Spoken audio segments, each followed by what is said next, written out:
አንድ ጉባኤ ላይ የቆመ አስተማሪ በጣም ትንሽ ሰዎች መጡ፣ ድምተኞች ሲመጡ በጣም ተበሳጨና ምን አለ፣ አሁን እኛ እንደው ዛሬ የምናስተምረውን ቃል እግዚአብሔር ለመስማት ይሄ ብቻ ሰው አለ መምጣት የነበረበት፣ እኛ እንደ ዋዛ ያመጣነው ትምህርት አለ። እኔ አሁን እንደው የተማርኩት ከልጅነቴ ጀምሮ የኔታ ገሌ ጋር ተምሬ እንደገና እዚህም ተምሬ እንደገና ይሄን ተሸክሜ ይሄን አምጥቼ ነው እንደው ዝም ብዬ እንደ ተራ ነገር የምናገረው እንዳይ በስንት ድካምና ልፋት ያመጣነው ትምህርት ነው። ያ ብቻ አይደለም፣ እኛን የመሰሉ ትልልቅ የቤተክርስቲያኒቱ አይኖች ደግሞ ዛሬ አይናችን የሚያርፍበት ሰው አጥተን ያሳዝናል እያለ የሚሰብከው ማንን ራሱ ነው። እና በጣም ረጅም ሰዓት ስለ ራሱ ሲናገር አንድ ወረቀት እንደዚህ ተቀባብሎ መጣ።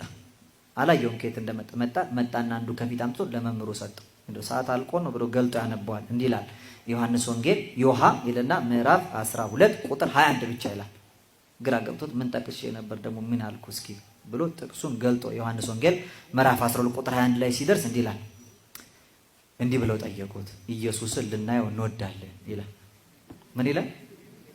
አቤት ማንን ልናይ እንወዳለን? ኢየሱስ። ከዛ ግራ ገባን።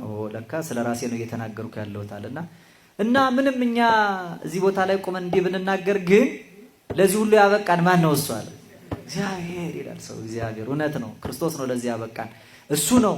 እሱ እኛ እንዲቆመን የምንናገርበት በዚህ ቦታ ላይ እርቃኑን ተገልጦ ከቤተልሔም ዋሻ ልደቱ እስከ ቀራንዮ ኮረብታ ስቅለቱ ከገሊላ አውራጃ ጽንሰቱ እስከ ቢታንያ ኮረብታ እርገቱ ድረስ ለኛ ክብርን ዛሬ ቆመን የምንናገረው እሱ እንዲህ ስላደረገው። ይገርማቸዋል። ይሄ ጌታችን ኢየሱስ ክርስቶስ ግን እንዲህ አድርጎ እንዲህ ተወልዶ እንዲህ ኖሮ እንዲህ መከራት እንዲህ አስተምሮ እያለ ስለ እግዚአብሔር በደንብ ነገራቸው፣ ስለ ክርስቶስ። ከዛ ድጋሚ ሌላ ወረቀት መጣ። አሁን መጣ። ከዛ ጠጋል። ደግሞ ምን አጥፍቼ ነው አለ። ልክ ገልጦ ሲያነበው እንዲህ ይላል። ዮሐንስ ወንጌል ምዕራፍ 20 ቁጥር 20 ይላል። ከዛ ግራ ገብቶት ገልጦ ያነባል። እንዲህ ይላል፣ እነሱም ጌታን ባዩት ጊዜ አሁን ደስ አላቸው ይላል። ማንን ባዩት ጊዜ? ሊታይ የሚገባው እሱ ስለሆነ ማለት ነው። ልክ ደቀ መዛሙርቱ መጥተው ጌታን ባዩት ጊዜ ደስ አላቸው ተብሎ ተቀመጠ። የመጣው ሕዝብ ማየት የፈለገው ማንን ነው? ማንን ነው የሚፈልገው?